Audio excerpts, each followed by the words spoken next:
My family deliberately left me out of their Hawaii Christmas vacation because my sister requested it. So I kicked her and her husband out of the home they were living in rent-free, ignored my parents' angry calls, and now they're all begging me to forgive them after realizing they lost their safety net. It was a warm July evening, the kind where the air still hums with the day's heat, when I finally pulled up to my parents' house for summer break. 3 years of college and these visits had settled into a familiar, almost painful routine. Mom's smothering hugs, Dad's awkward pats, and those endless, surface-level questions about my studies that never quite hid the fact they just weren't that interested. "Maya, honey," Mom chirped from the porch, her voice a little too bright. "You're just in time for dinner. And guess who's coming over?" I didn't need to guess. My older sister, Jennifer, and her husband, Tom, had made it their personal mission to drop by whenever I was home, as if they needed to remind everyone of their shining success story. Sure enough, a couple of hours later, we were all seated around the dining table. Mom had even pulled out her special occasion tablecloth, the one with the delicate lace trim that only saw the light of day when Jennifer graced us with her presence. "So," Jennifer announced, setting down her fork with that theatrical flair she'd perfected over the years, "Tom and I have been thinking, we should all go to Hawaii for Christmas." My mom, bless her heart, literally clapped her hands like an excited schoolgirl. "Oh, that would be wonderful." Dad beamed, practically bursting with pride. "What a fantastic idea, sweetheart." Then Jennifer turned to me, that familiar, mocking smile playing on her lips. "Maya, do you think you can afford it? Or should big sister help you out?" My cheeks burned, but I kept my voice steady, trying to project an air of calm I didn't feel. "I can manage my own expenses, thanks." "Are you sure?" she pressed, raising an eyebrow. "Because we're looking at about $3,000 per person for flights and hotel." I almost choked on my water. $3,000. That was more than all my savings combined, and I was only making minimum wage at my part-time jobs. But the thought of accepting her charity made my stomach churn. "I'd rather eat ramen for the next 6 months, I said, my voice firm. "I'll manage." Jennifer just shrugged, clearly bored with my defiance, and turned back to my parents. "Well, anyway, the restaurant is doing amazing. We just hired a new sous chef from Italy. Can you believe it? Authentic Italian cuisine right here in our town." "Oh, you're so entrepreneurial, dear," Mom gushed. "Maya, you should really take notes from your sister about business sense." "Yes, Maya," Jennifer chimed in, a smirk playing on her lips. "Maybe you could even work for me someday." Sitting at that dinner table, watching my parents fawn over Jennifer's Hawaii plans, I felt like I was 10 years old again. Nothing had changed. The same eager nods from Mom, the same proud smile on Dad's face, the same crushing feeling of being utterly invisible. Jennifer was still their golden child, just as she'd been since we were kids. 5 years between us might as well have been 50 for all the difference it made in how our parents saw us. They never said it outright, but their actions screamed it. Jennifer was the one they believed in, the one they were sure would make something of herself. "Hey, remember when Jennifer won the school business competition in 10th grade?" Dad would often reminisce. "We knew right then she had that entrepreneurial spirit." The funny thing is, they weren't cruel about it. They never deliberately hurt me or put me down. They just forgot I was there sometimes, like I was a background character in the Jennifer show. They'd remember to ask about my grades or if I needed anything, but their eyes would always drift back to Jennifer, waiting for her next achievement to celebrate. Thank God for Grandpa Joe. He lived in that big old house, the one with the wraparound porch and the creaky swing. He was the only one who seemed to have enough love for both of us. A successful businessman himself, he'd promised early on to pay for both our college educations. When Jennifer left for college, I was 13 at the time. I thought things would change. Finally, I'd get my chance to be the daughter in the spotlight. Boy, was I wrong. Jennifer just called. Mom would burst into my room, practically vibrating with excitement. "She's joined the debate team. We should drive up this weekend to see Jennifer." Dad would suggest at breakfast. "We can take her some money for expenses." They'd spend hours on Skype with her, the laptop perched on the kitchen counter while they cooked dinner, Jennifer's voice filling our house even in her absence. Meanwhile, I'd slip out the back door and head to Grandpa's house. Those afternoons at Grandpa's became my sanctuary. We had our own little routine that felt more like home than my actual home ever did. We'd settle into his worn leather couch, a tub of mint chocolate chip ice cream between us, and watch old movies on his ancient TV. "You know what's great about Casablanca, Maya?" he'd say, pausing the movie. "It's not about the obvious hero. It's about the quiet one who does the right thing when nobody's watching." Other days, we'd order a pepperoni pizza, and he'd tell me stories about his own childhood while we played chess. He taught me how to fish too, taking me out on weekends to the lake behind his house. The thing about fishing, he'd say, helping me bait my hook, is that the best fish aren't always the ones making the biggest splash. Sometimes it's the quiet ones swimming deep that turn out to be the most special. I'd sit there in his little fishing boat watching the sunlight sparkle on the water and feel like maybe, just maybe, I didn't need to be the favorite to be loved. Grandpa had a way of making me feel seen without making a big production out of it. Want to watch Roman Holiday again? He'd ask after a long day of fishing. I bought those chocolate cookies you like. Those moments weren't grand or flashy like Jennifer's achievements. They were quiet, simple, and real.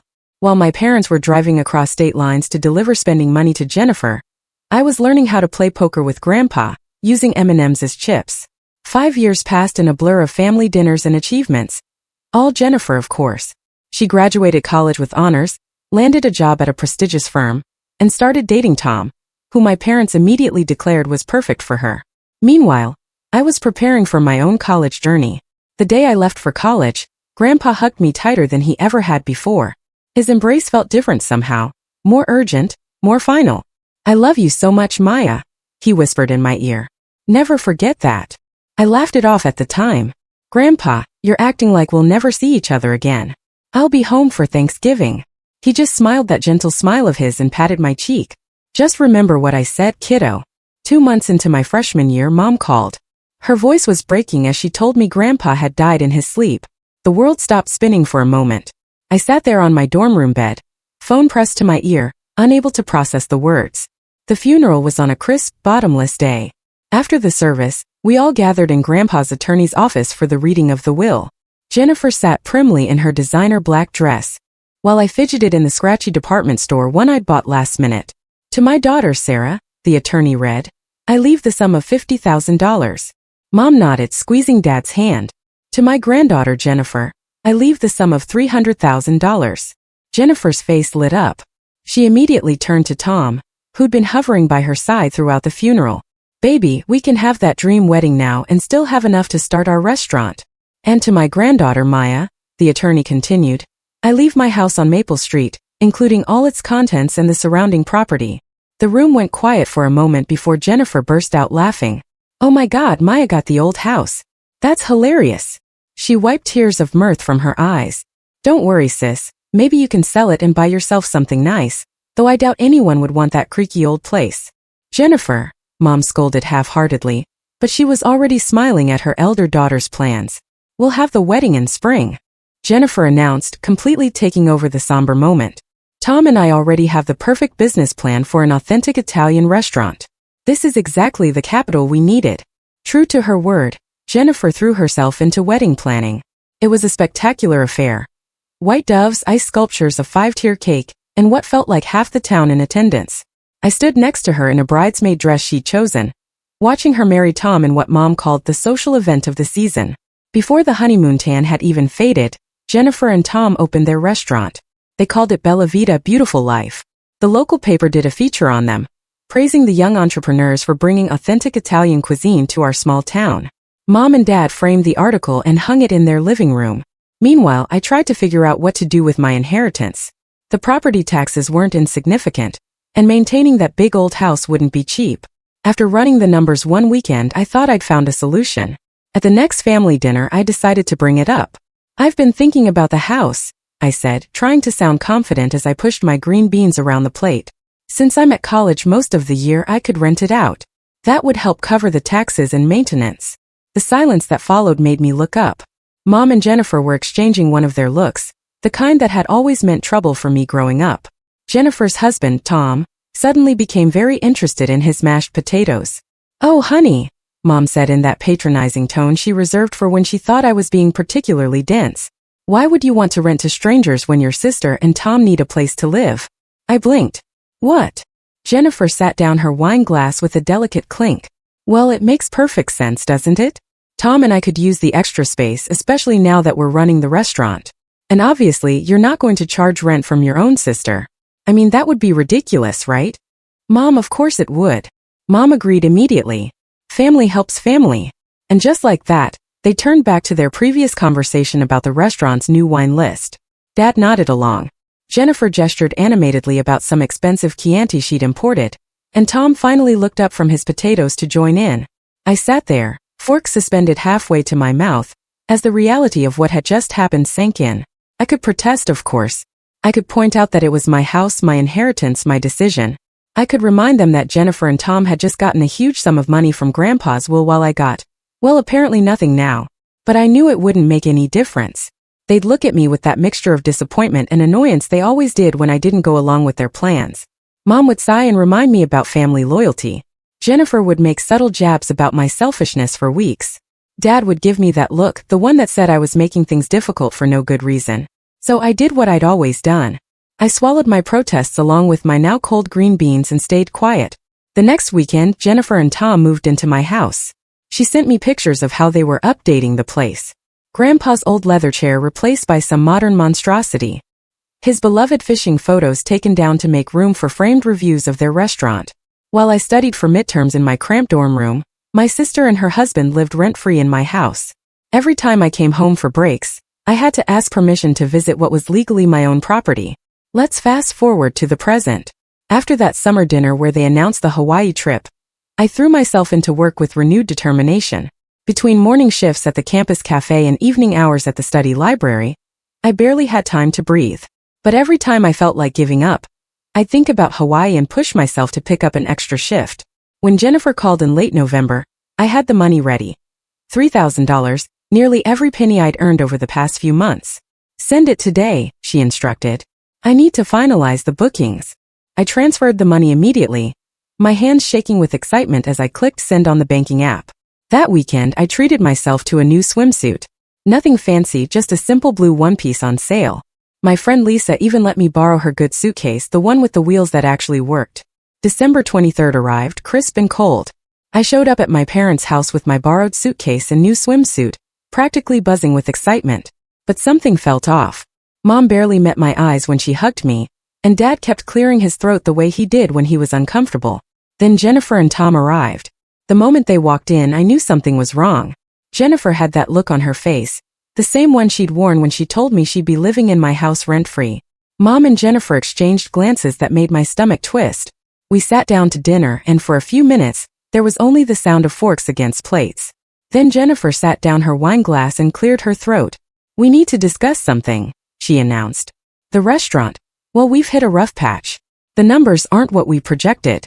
Mom reached over and squeezed her hand supportively. I noticed she already knew what was coming. We've had to make some tough decisions, Jennifer continued, her voice dripping with fake regret. We've had to cut some expenses, including our contribution to the Hawaii trip budget.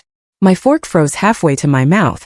So, she went on, gesturing between herself, Tom, and our parents, we've all discussed it, and we think the best solution is for Maya to sit this one out. The room started spinning. But I already paid my share, I managed to say. Yes, well, Jennifer smiled, that condescending smile I knew so well. That money will help cover the rest of our expenses. We couldn't possibly cancel on everyone. And Tom and I never even had a proper honeymoon because we went straight into the restaurant business. I looked at Mom and Dad, waiting for them to say something to object to this insanity. But they just sat there. Mom still patting Jennifer's hand, Dad studying his plate as if it held the secrets of the universe. I paid my share, I said again, my voice shaking. $3,000. That was all my savings.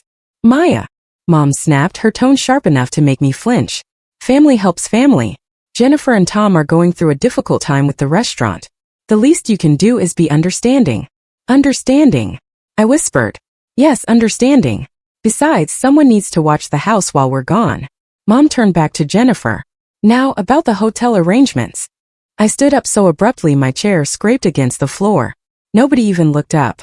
I climbed the stairs to my old bedroom, the sounds of their cheerful conversation floating up behind me. They continued chatting and laughing as if they hadn't just stolen my money and crushed my dreams. Lying in my childhood bed that night, staring at the glow-in-the-dark stars Grandpa had helped me stick on the ceiling years ago, I made my decision. The next morning I played my part perfectly.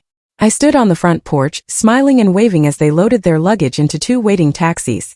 Don't forget to water Mom's plants, Jennifer called out, adjusting her designer sunglasses. And check the mail every day, Mom added. Don't worry about a thing, I assured them, still smiling. Jennifer leaned out the taxi window. I'll send you lots of photos, so you won't feel left out. She laughed as if she'd just made the funniest joke. I kept waving until both taxis disappeared around the corner. Then I walked straight to my car and drove to Grandpa's house. My house. Tom and Jennifer's belongings were everywhere. Her clothes filled the closets Grandpa's suits once occupied. Their pretentious art hung where his fishing photos used to be. Their wedding photos sat on the mantel where Grandpa kept our chess set. I started in the master bedroom, pulling out suitcases and boxes, methodically packing everything. Designer clothes, expensive shoes, Tom's custom-made suits. All of it went into boxes and bags. I found their important documents in Grandpa's old study and packed those too. The moving company charged me triple their usual rate for Christmas Eve service. My next stop was a 24-hour locksmith. He also charged a holiday premium, but I didn't care. I watched with grim satisfaction as he changed every lock in my house. I drove back to campus, arriving just as my friends were starting their orphan Christmas celebration. Our nickname for the holiday party we threw for students who couldn't or didn't want to go home. Maya! Lisa exclaimed when I walked in. I thought you'd be in Hawaii by now. Change of plans, I said, accepting the cup of hot chocolate she offered. But you know what? I think I'm exactly where I need to be. For a week, my phone buzzed constantly with Jennifer's updates from Hawaii. Each notification felt like a deliberate jab to the ribs. Living our best life, read the caption under a photo of Jennifer and Tom sipping cocktails on the beach. Making memories with the people who matter most, accompanied a sunset dinner picture. My Instagram feed became a showcase of their perfect Hawaiian vacation. Jennifer lounging by infinity pools, Mom and Dad smiling at luau's, Tom trying to surf. Every photo was carefully filtered and captioned with nauseating platitudes about family time and much-needed breaks from running a business. The worst was her post about knowing when to step back from work and enjoy life. That one came with a photo of all of them holding champagne glasses at a New Year's Eve party, paid for with my savings. Then early on New Year's Day my phone exploded. Maya, why are all of Jennifer's things in our living room? Mom called me immediately. Dad, what the hell did you do with our stuff? Jennifer, the locks aren't working. Did you change them? Tom, I watched the messages roll in, my phone buzzing like an angry hornet. This is completely unacceptable. Call us now. Mom, if you don't bring the new keys right now, you'll regret this. Jennifer, Maya Elizabeth Parker, answer your phone this instant. Dad, the messages kept coming, growing increasingly angry. Words like ungrateful, selfish, and spiteful filled my screen. Jennifer's text became particularly colorful, peppered with accusations about betraying family and ruining their lives. How dare you throw your own sister out on the street after everything we've done for you? Mom, you're just jealous because we got to go to Hawaii and you didn't. Jennifer, this is the most selfish thing you've ever done. Dad, my phone showed 47 missed calls and over 100 messages by mid-morning. I read each one, letting their words wash over me without response. With each angry message I felt lighter, freer. They could rage and threaten all they wanted. I wasn't that compliant little girl anymore. I put my phone on silent and went to get breakfast with my friends, leaving their messages unread and their calls unanswered. For the first time in my life, I didn't feel compelled to explain or justify myself to them. By evening my phone showed over 200 missed calls. The constant buzzing had become white noise. But when Mom's name flashed across my screen for the 201st time, I finally answered. How dare you? Mom's voice exploded through the speaker before I could even say hello. Do you have any idea what you've put your sister through, Maya? Dad's voice joined in from another extension. This behavior is completely unacceptable. I sat cross-legged on my dorm room bed, surprisingly calm. Is it? I asked, my voice steady. Like taking my $3,000 and going to Hawaii without me was acceptable? That was different. Mom spluttered. The restaurant. No. I cut her off, my voice steady. Let me talk for once in my life. Just let me talk. Amazingly, they fell silent. You took my money. Money I worked double shifts to earn. You let Jennifer and Tom live in my house rent-free while they ran their restaurant. You've always treated me like I was nothing compared to Jennifer. Always. That's not, Dad started. Remember my high school graduation? I continued, the words pouring out of me. Years of hurt and resentment finally finding their voice. You left early because Jennifer called about a job interview. My college acceptance letter? You barely looked at it because Jennifer had just started dating Tom. Every achievement, every milestone in my life has been overshadowed by Jennifer's latest whatever. And then Hawaii. You didn't just take my money, you laughed about it. Jennifer sent me mocking photos. Do you have any idea how that felt? To know my own family could be so cruel. The silence on the other end stretched out. Finally, Mom spoke, her voice softer but still defensive. Maya, you have to understand. Jennifer and Tom are really struggling with the restaurant. They need help. And I needed parents who cared about me as much as they cared about Jennifer, I retorted. I needed a sister who didn't treat me like a doormat. I needed a family who saw me as more than just Jennifer's backup plan. But where will they live? Mom's voice cracked. They can live with you just like they are now. Or they can rent an apartment like normal adults. My house isn't their safety net anymore. And starting next month, I'm renting it out to actual paying tenants. You can't. Mom began. I can and I will, I said, my voice firm. I've already talked to a property management company. The lease is being drawn up. I hung up before they could respond. 30 minutes later, my phone lit up with messages from Jennifer. You vindictive witch. Read the first one. You've ruined everything. I hope you're happy now that you've destroyed our lives. Each message was nastier than the last, a stream of vitriol that would have devastated me a year ago. Now I just turned off my phone and went to sleep. That was a year ago. I'm in my senior year now, and I haven't spoken to any of them since. Through the family grapevine I hear things. The restaurant finally went under completely. Jennifer and Tom are still living with our parents, supposedly regrouping before their next venture. Meanwhile, the property management company I hired found excellent tenants for Grandpa's house. The rent they pay covers taxes, with enough left over to build a decent savings account. I'm careful with the money. I think Grandpa would be proud of that. Sometimes, usually late at night when I can't sleep, I wonder if we'll ever reconcile. If Mom will ever understand why I did what I did. If Jennifer will ever see me as an equal rather than a convenience. If Dad will ever stand up for me the way he always stood up for her. But then I remember that day when they were all drinking champagne with my money in Hawaii, and I realized something profound. I don't need their understanding anymore. I don't need their approval or their love or their acceptance. What I need, what I finally have, is my self-respect. And that, my friends, is worth more than any Hawaiian vacation or family approval.